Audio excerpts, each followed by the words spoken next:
믿음의 사람들이 모여서 기도하면 성령의 사람들이 됩니다. 성령의 사람들이 모일 때에 건강한 교회가 되어지고 건강한 가정이 이루어지게 되고 위대한 민족이 탄생하게 됩니다. 영국이 그러했습니다. 그리고 미국이 그러했습니다. 우리나라가 유교 동족 상잔의 아픔 속에서 이렇게 성장하게 된 이유는 기도하는 사람들, 성령의 사람들이 있었기 때문인 것입니다. 우리는 이것을 잊지 말아야 돼요. 오늘 누리고 있는 모든 것이 주의 은혜입니다. 절대로 자만해서도 안 되고 착각해서도 안 된다라는 것입니다. 부활의 주님은 500여 형제에게 당신의 부활하신 모습을 일시에 보여주셨습니다. 그리고 이것을 약속해 주셨습니다. 승천하시면서 위로부터 능력이 임할 때까지 이 성에 머무르라.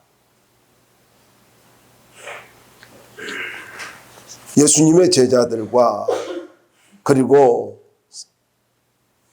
사람들은 주님 앞에 모여서 약속을 믿고 성전에서 다락방에서 열심히 기도했습니다. 그렇게 기도하는 중에 배신한 가룟 유다를 대신해서 새로운 제자 마띠아를 뽑았습니다. 그리고 10일이 지나서 오순절이 되었을 때 제자들과 함께 120명이 다락방에 모여 기도할 때에 여러분 오늘 말씀대로 급하고 하늘로부터 급하고 강한 바람 같은 소리가 나고 불의 혀 같은 것이 갈라지면서 각 사람 머리 위에 임하게 되자 사람들은 성령의 충만함을 받았습니다. 성령의 충만함을 받자 하나님이 계획하신 성령의 시대가 열렸고 교회의 시대가 열렸습니다. 무슨 말입니까? 여러분, 성령을 받아야 새로운 시대가 열린다는 거예요. 성령을 받아야 인생의 분기점이 이루어진다는 것입니다. 이것이 내용의 중요한 의미입니다. 급하고라는 말은 몰아치다라는 뜻으로서 강한 바람을 말합니다. 갈라진다라는 말은 조각조각 쪼개진다라는 뜻으로서 이게 사람들에게 분배되어진 것을 이야기하고 있습니다. 다른이라는 말이 있지 않습니까? 다른 언어로 말을 했다는데 이 다른이다라는 말은 한 번도 사용하지 않는 언어를 말을 하고 있습니다. 그래서 이걸 존 스토트라고 하는 유명한 분이 있는데 이분은 이렇게 말을 했습니다. 급하고 강한 바람 소리는 복음 전파의 능력이고 불처럼 갈라지는 것은 이사야를 제단 숯불로 정결하게 한 것처럼 새롭게 사명을 주는 제자들에게 정결케 하는 그러한 역사였다라고 말하고 있고 방언은 복음 전파의 도구라고 이렇게 정리를 했습니다. 여러분 이 말씀 잘 압니다. 오순절 맥주감사절 날 성령 강림절이라고도 하잖아요. 맥주절은 구약의 3대 절기 중 하나입니다. 그래서 이 맥주절을 성령 강림절, 오순절이라고도 하는데 그러면 이 오순절 맥주감사절은 뭐냐? 주님의 약속을 믿고 기도하며 성령 충만함을 받은 날입니다. 다르게 말하면 맥주절은 약속이 이루어진 날이다라는 거예요. 약속이 이루어진 날. 1년에 한 번 드리는 맥주 감사주일, 절기의 행사가 아니라 우리가 맥주절을 맞이할 때마다 자꾸 오순절 성령 충만 이거 맞아요. 틀린 말은 아닙니다만은요. 여러분 이제 너무나 다 알아가지고 식상하잖아요. 그런데 한번 보세요. 정확하게 보시기 바랍니다. 왜 성령 충만이 임했습니까? 약속이 이루어졌기 때문이에요. 그래서 우리는 오순절을 맞이할 때마다 어떤 마음을 가져야 돼요? 맥주감사절을 맞이할 때마다 어떤 기대감이 있어야 돼요? 하나님의 약속이 이루어진다. 하나님의 약속이 이루어진다. 이 확신 갖고 맥주절을 맞이해야 된다라는 것입니다. 자, 왜 맥주 감사절이 중요하냐? 조금 전에 말씀드린 것처럼 약속이 성취되고 새로운 인생이 되었기 때문입니다. 유월절은 이스라엘 민족이 애굽으로부터 자유를 얻은 날을 기념한다고 한다면은 오순절은 광야 생활을 마치고 이스라엘 백성들이 약속의 땅 가나안에 들어가서 하나님께 첫 소산을 드린 날입니다. 그러면서 새로운 삶을 시작하는 날입니다. 광야는 뭘로 먹었어요? 만나로 살았어요. 그런데 가나안에 들어가서 농사를 지어 첫 소산을 하나님 앞에 드림으로 인하여서 이제는 만나가 아닌 하나님이 주신 것으로 살아가는 것입니다. 그래서 여러분, 이 맥주 감사주일은 우리가 이렇게 생각을 해야 됩니다. 이제부터 내 인생이 약속이 이루어지는 날이고, 그리고 더 나아가서 새로운 삶이 시작되어지는 날이다. 분기점이라는 거예요. 주님이 승천하시면서 제자들에게 명령을 하셨지 않습니까? 주님의 약속을 믿고 제자들은 다락방에서 성전에서 기도하는 중에 성령 충만함을 받고 삶이 달라집니다. 성령 충만함을 받자 저들에게 뭐가 생겼어요? 말의 권세가 생겼습니다. 담대하게 나가서 복음을 전하자 사람들이 회개하고 변화되는 역사가 일어났습니다. 우리가 어찌할꼬 그러면서 회개했단 말이죠. 여러분, 이 말을 다르게 말하면 이렇게 이야기할 수 있습니다. 제자들의 인생이 바뀌어졌다. 누가요? 약속을 믿고 기도하는 자들이 인생이 바뀌어진 거예요. 그리고 저들은 새로운 역사의 주역들이 되었습니다. 그리고 담대해졌어요. 두려움에 벌벌 떨던 사람들이 담대해졌습니다. 그래서 여러분, 새로운 인생은 스펙이 아니라 성령 충만입니다. 그 사람이 얼마나 많이 배웠느냐, 많이 가졌느냐, 얼마나 잘생겼느냐, 이거 아니라는 거예요. 자꾸 스펙을 찾지 마세요. 자꾸 경험을 이야기하지 마세요. 여러분, 제가 우리가 이렇게 이야기해, 나 옛날에 어떻다 이런 이야기 하잖아요. 아니요. 경험도 스펙도 여러분이 어떤 가지고 있는 것들도 아무것도 아니에요. 정말 내가 새로운 인생이 되길 원합니까? 성령의 사람이 되어야 하는 거예요. 성령의 사람이 되어지려면 오늘의 믿음이 필요한 것입니다. 우리는 얼마나 착각하는지 몰라요. 인간의 어떤 본능일 수도 있잖아요. 자꾸 과거를 이야기해요. 여러분, 과거가 선명할수록 늙었다는 걸 알아야 돼요. 그리고 미래지향적인 사람이 아니라는 걸 알아야 돼요. 여러분, 무엇을 말하고 있어요? 한번 단적으로 설명해 드릴게요. 우리가 아는 대로 변화산에서 내려왔어요. 제자들이 귀신 들린 데 못 고쳤어요. 그런데 예수님이 다 처리하고 나서 제자들이 묻습니다. 우리는 어찌하여 저 귀신을 못 쫓아냈지요? 아니, 그 말 속에는 뭐예요? 아니, 얼마 전까지는 우리가 귀신 쫓아냈는데요. 병자도 고쳤는데요. 이것이 담겨 있잖아요. 근데 주님이 뭐라 그래요? 너희 믿음이 적은 영거라. 기도와 금식에는 이런 유가 나갈 수 없느니라. 그런데 여러분, 너희 믿음이 적은 영거라는 말이 무슨 말이에요? 오늘 현재의 믿음이 필요했다, 이 말입니다. 오늘 현재의 믿음이 필요하다는 거예요. 여러분, 과거에 어떤 역사가 있었다 할지라도 오늘의 문제는 오늘의 믿음이 필요합니다. 오늘의 믿음이 필요해요. 현재적 믿음 갖고 살 수 있기를 바랍니다. 목사님 나 좀 내버려 두세요. 내가 나중에 주님 잘 섬길게요. 믿을 수 없어요. 여러분, 맥주감사절은 저들이 기도함으로 하나님께 약속을 받은 날이에요. 그리고 성령을 받자 새 사람이 되었습니다. 새 사람이 되었어요. 과거의 제자들이 아니었습니다. 그러므로 여러분, 맥주감사절이 중요한 것은요, 약속이 성취되고 내 인생이 새로워지기 때문입니다. 이걸 믿고 우리는 맥주감사절을 맞이해야 됩니다. 두 번째로 맥주감사절이 중요한 것은 하나님이 기뻐하시는 교회가 시작되었기 때문입니다. 주님이 말씀했잖아요. 이 반석에 내 교회를 세우리니 음부의 권세가 이기지 못하리라.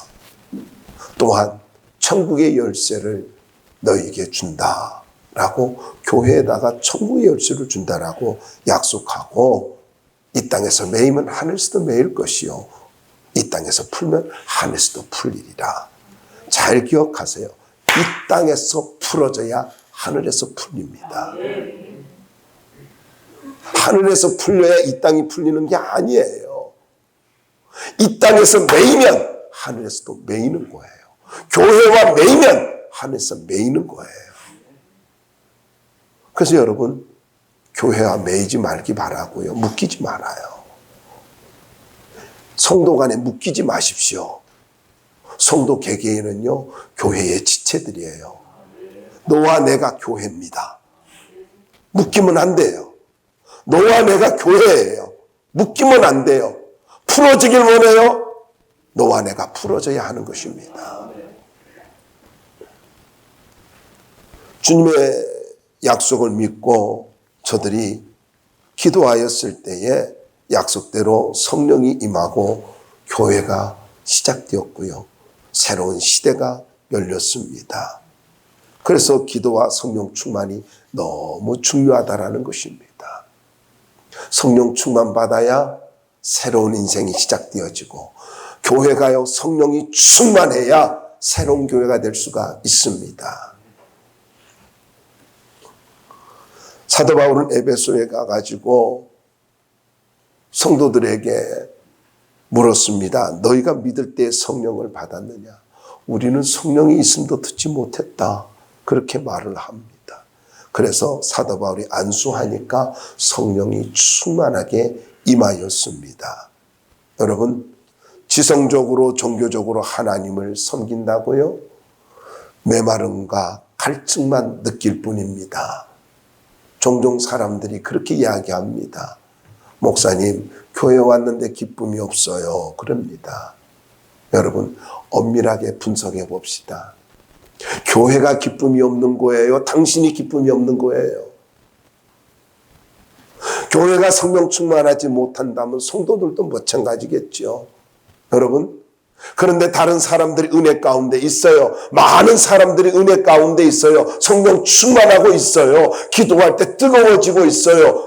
말씀 가운데 은혜 받고 있어요. 그런데 내가 메마르고 갈증이 느낀다면 누구의 문제입니까? 나의 문제예요.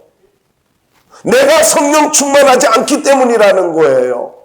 나의 문제를 교회에다가 돌리지 마십시오. 그건 비겁한 거예요. 책임 전가예요. 마귀의 수법인 거예요. 당신을 무너뜨리려고 하는 마귀의 수법인 거예요. 그럴 때 어떻게 해야 돼요? 내가 은혜가 없어요. 기쁨이 없어요. 그러면은 내가 하나님 앞에 나아가서 성령 충만해야 돼요. 오늘 비결 잘하는 말씀으로서 원리를 말하잖아요. 약속을 믿고 기도하는 자 성령을 주십니다. 구하는 자에게 성령을 주지 않겠느냐? 구하는 자에게 성령을 주지 않겠느냐? 성령이 충만하게 임하면 기쁨이 있을 수밖에 없고, 능력의 삶을 살 수밖에 없고, 삶이 기쁨으로 충만할 수밖에 없는 거예요. 메마르다고요? 성령을 사모하시기 바랍니다. 성령 충만 받으면 건강하고 행복한 삶을 살 수 있고, 그리고 건강한 생활은요, 삶을 풍요롭게 만들어 주는 것입니다. 교회는 지식과 문화의 요람이 아니라 복음과 성령의 전당입니다. 이거 착각하면 안 돼요. 교회는 지식과 문화의 요람이 아니에요. 그래서 여러분, 시스템으로 하는 게 아니에요. 프로그램으로 하는 게 아니에요. 성령으로 하는 것입니다.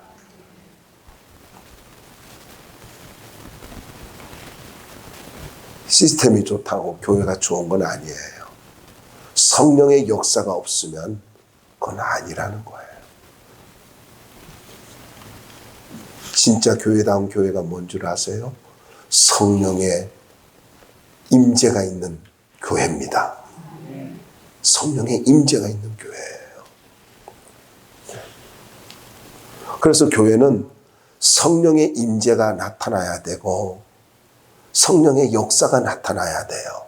기도할 때 응답이 있어야 돼요. 성령의 역사하는데 응답이 있죠.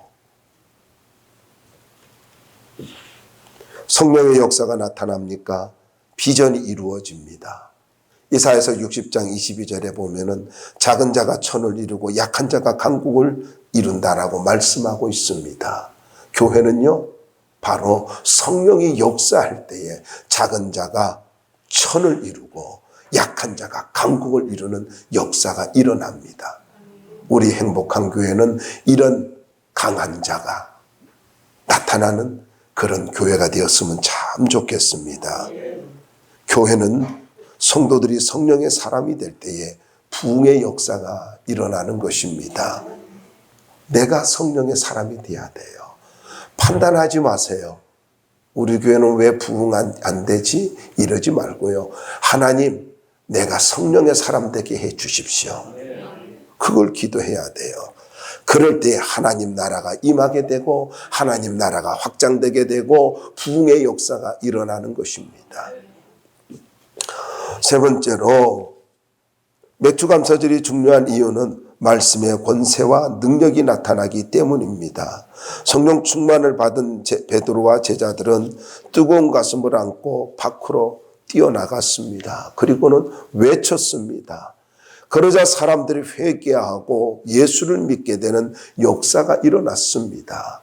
그리고 기도하러 성전 미문으로 가다가 성전 올라가다 성전 미문에 앉은 안진뱅이를 보니까 나면서부터 걸음지를 못한 사람이에요. 이게 불쌍히 여겨졌던 거예요. 너무 불쌍했던 거예요. 여러분 잊지 마세요. 성령의 사람은요, 판단하고 정죄하고 공격하는 것이 아니라 불쌍히 여기는 거예요. 한 번도 걸어보지 못한 그 모습을 보니 얼마나 불쌍했는지 기도하러 가다가 멈추고, 베드로와 요한이 어떻게 해요? 멈추고 나를 보라 그러면서 내게 있는 것으로 내게 주노니 나사렛 예수의 이름으로 일어나 걸으라. 그러니까 일어나 걷지 않습니까? 여러분, 그 공허한 사람에게 육체적으로도 너무나 안타까운 사람이잖아요. 맨날 누군가에게서 던져주는 그 동전을 가지고 살아갈 수밖에 없는 거지 같은 거지인 인생이, 그 공허한 인생이 그 마음에 예수가 심어지니까 질병이 떠나가게 되고 저주가 떠나가게 되고 그의 심령이 기쁨으로 가득 차서 뛰어다니며 찬송하는 역사가 일어나지 않습니까? 여러분, 오순절은요, 성령의 권세와 능력이 나타나야 돼요.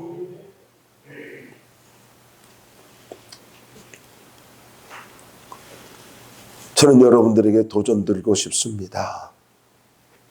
이 사람들, 어제까지 아무 일도 일어나지 않았던 사람, 어제까지는 두려워서 숨어서 기도했던 사람들이었어요. 부활의 주님을 만났어요. 드러나게 뭘 이야기할 수도 없었어요. 그런데 그 두려움과 그리고 뭔가 부적당감으로 가득 찼던 이 사람들이 기도하여 성령을 받으니까 담대하게 되었습니다. 잘 기억하십시오. 어제까지 아무것도 일어나지 않았던 사람들을 향하여서 저들이 성령을 받으니까, 성령이 임하게 되니까 사단의 권세가 떠나가게 되어집니다. 불행한 사람이 행복하게 되어집니다. 큰 영향력 있는 사람들이 되었다라는 것입니다. 병자들이 고침받고 귀신이 떠나가는 역사. 여러분, 또한 성전에 올라갔다 그랬잖아요. 무슨 말입니까? 성령 받으면요, 하나님의 집을 사랑합니다. 다르게 말하면 예배를 사랑한다는 거예요. 예배를 좋아한다는 거예요. 그래서 여러분, 믿음 떨어지면은요, 성령의 사람이 아닌 사람은 예배를 가볍게 여겨요. 예배가 별로 의미가 없어요. 그냥 형식이에요. 마누라가 뭐라고 하니까 예배 드리러 왔어요? 당신은 성령의 사람이 아니에요. 직분을 가졌으니까 예배 드리러 왔어요? 예배 안 드리면 벌 받을 것 같으니까 예배 드려요? 아니에요, 여러분. 정말로 성령 받으면 예배가 즐겁습니다. 사모하게 되어집니다. 예배의 그 시간들이 은혜가 되어지고 기쁨이 있게 되는 거예요. 이런 사람이 가정으로 돌아가면 어떨까요? 가정의 역사는 모든 사단의 세력이 떠나갑니다. 아이들을 통해서 묻혀 들어오는 사단의 역사, 남편을 통해서 들어오는 사단의 역사, 자녀들을 혹은 또 아내를, 남편을, 또 가족 어떤 누구를 통해서 묻혀서, 세상에서 묻혀서 들어오는 그런 사단의 역사들이 성령의 사람 한 사람만 있어도 그 가정은요, 은혜가 가득하게 되어지고 그 한 사람으로 인해서 그 가정에 성령의 빛이 충만하게 되어지고 은혜가 강같이 흐르는 그런 가정이 되어지는 것입니다. 여러분이 가는 그곳이 바로 그런 곳이 되기를 주의 이름으로 축원합니다.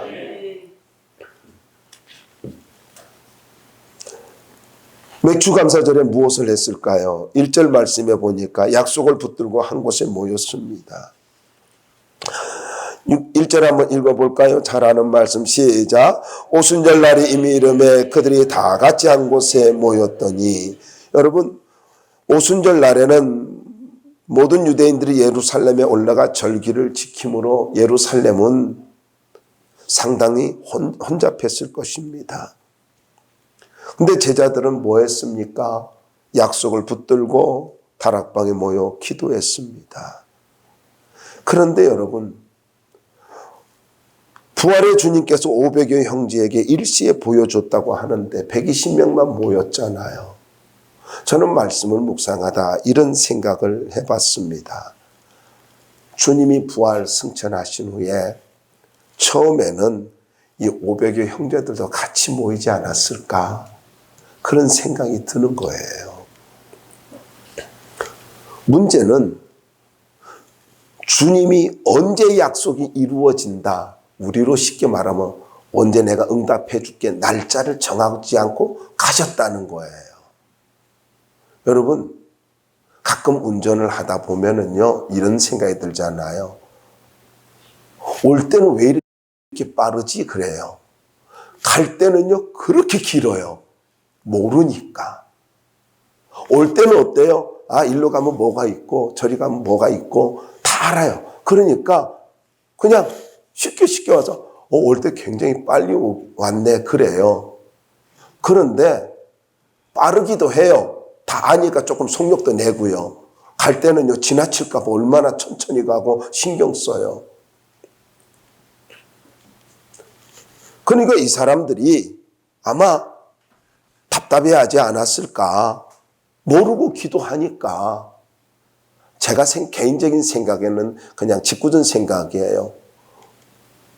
딱 열흘이 되어서 오순절이 이름에 그때 가득 찼다라는 거거든요.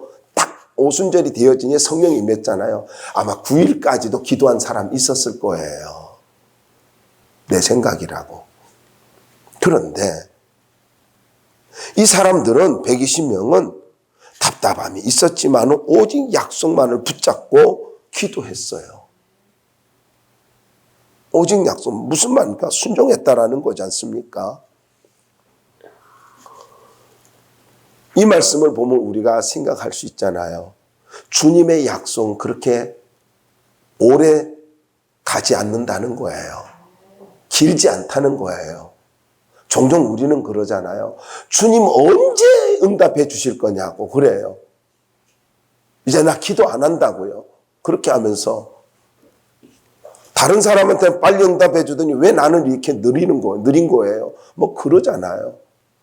근데 여러분, 하나님이 응답하는 때가 가장 좋은 때입니다. 그리고 그렇게 하나님의 약속은 오래 가지 않아요. 반드시 금방 옵니다. 멀지 않다고요. 10일이 되었으니까 하나님 그 약속 이루어 주시잖아요. 자, 여러분, 이렇게 약속이 이루어지자 거기 120명 모두 다가, 지난번에도 언젠가 말씀드렸지만요, 120명 모두 다가 믿음 좋았을까요? 다 베드로 같은 믿음이었을까요? 아니라고요. 믿음이 있든 없든 모인 사람들에게 성령은 모두 다 골고루 성령의 충만함과 능력을 주셨습니다. 그래서 여러분, 신앙생활은 현장이 중요하다라는 것입니다. 현장에서 받은 은혜가 중요한 거예요. 그래서 모여야 됩니다. 모인 자에게 은혜가 있고 모인 자들에게는 성령의 특별한 은혜가 있습니다. 그래서 모여야 돼요. 두 번째로요, 모임으로 인해서 교회가 세워졌지 않습니까? 10일 후에 약속을 이루어 주겠다고 하지 않았지만은 약속을 믿고 기도하니까 성령 받게 되고 성령 충만함 속에서 저들은 교회가 시작되었습니다. 여러분, 주님은 약속의 말씀을 믿고 기도하는 자들을 통해서 하나님의 일을, 하나님의 시대를 만들어 간다는 것입니다. 다시 말씀드릴게요. 주님은 약속의 말씀을 믿고 기도하는 자들을 통해서 성령을 부어주시고 당신의 계획을 이루어 가시고 당신의 시대를 만들어 가시는 거예요. 세 번째로 하늘문이 열렸습니다. 본문에는 하늘문이 열렸다는 말이 없어요. 마가의 다락방에서 하늘문이 열렸다는 말이 없지만은요, 여러분, 이 마가의 다락방이 하늘과 교통하는 곳이 되었다는 말은 무슨 말입니까? 우리가 잘 알지 않습니까? 마태복음 3장 16절이나 요한복음 1장 51절에 보면은 예수님께서 세례를 받고 올라오실 때에 하늘이 열리고 성령이 비둘기같이 임했다라고 말씀하고 있어요. 그러니까 성령이 임했다는 것은요, 하늘이 열렸다는 거예요. 이해가 되세요? 내가 왜 성령의 사람이 되어야 되느냐 하면은요, 하늘이 열리기 때문이에요. 하늘이 열리는 인생이 되길 원한다면 성령의 사람이 되어야 된다라는 거예요. 내 노력으로, 내 능력으로 살지 마시고 하늘이 열리는 인생으로 살 수 있기를 바랍니다. 그래야 새로운 인생이 되는 거예요. 더 나아가서 저들은 사도행전 1장 14절에 보니까 한번 찾아봐요. 1장 14절. 사도행전 1장 14절입니다. 한번 읽어주시기 바랍니다. 시작.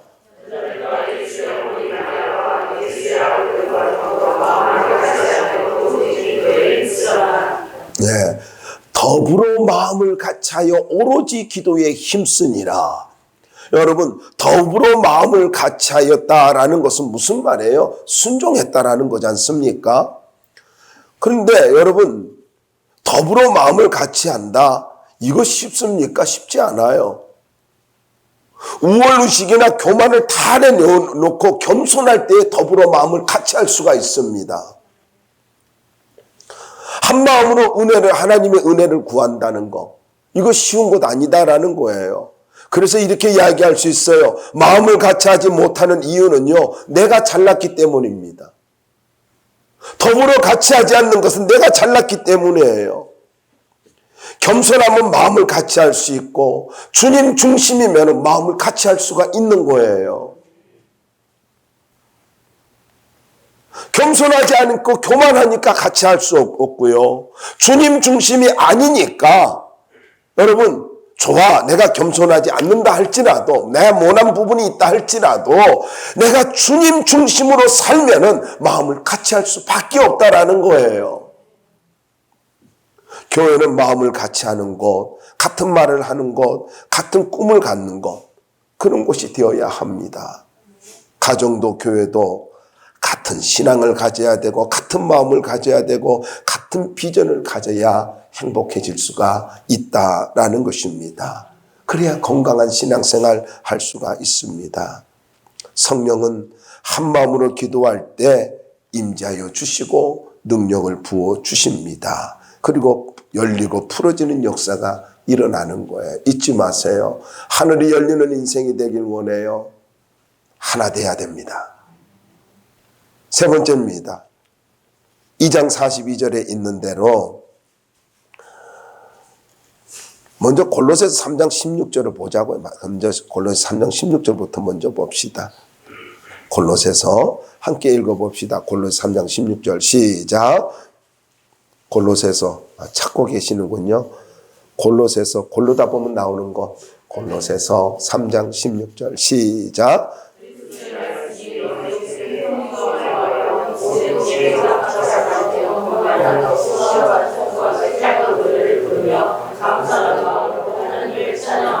자, 여러분 또한 이제 42절에도 하나님을 찬미하니라는 말씀이 나오는데 여러분 하나님의 말씀을 마음에 풍성히 담게 되면은 감사가 나오게 되고요. 하나님을 찬양하게 되어지고 성령 충만함을 받을 수밖에 없어요.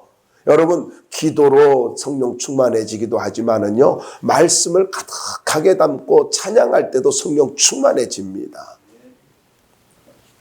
그래서 감사하는 마음으로 하나님을 찬양하는 것, 이거 성령 충만한 사람의 특징이다라는 것입니다. 속어치고 북치고 손뼉치며 하나님 찬양하는 것, 이거 성령 충만함이에요. 그래서 저는요, 교회에서 박수 칠 때 박수 안 치는 사람을 아주 믿음 없는 사람으로 봐요. 왜요? 성경에 나와 있잖아요. 한 번도 박수 안 쳤다고요? 거짓말 하지 말아요. 태생이 그렇다고요? 태생이 그런 게 아니에요. 성령 충만하지 않으니까 박수 안 치는 거예요. 남들 박수 칠 때 박수 안 치고 있어봐요. 교회 분위기 싹 가라앉게 만드는 거예요. 그거 고약한 거예요. 하나님 앞에서 성령의 사람으로 믿음의 사람으로 살 수 있기를 바랍니다. 내가 아멘해서 교회가 세워진다면 아멘해야 되고 내가 박수쳐서 교회가 세워진다면 하나님의 영광을 받는다면 박수쳐야 되고 나는 간 곳이 없고 예수만 드러나야 되는 거예요. 내 몸이 악기가 돼야 되잖아요. 내가 성령 충만하지 않으면 어떤 일이 벌어지는 줄 아세요? 비판적이고 부정적이고 인색하게 되어집니다.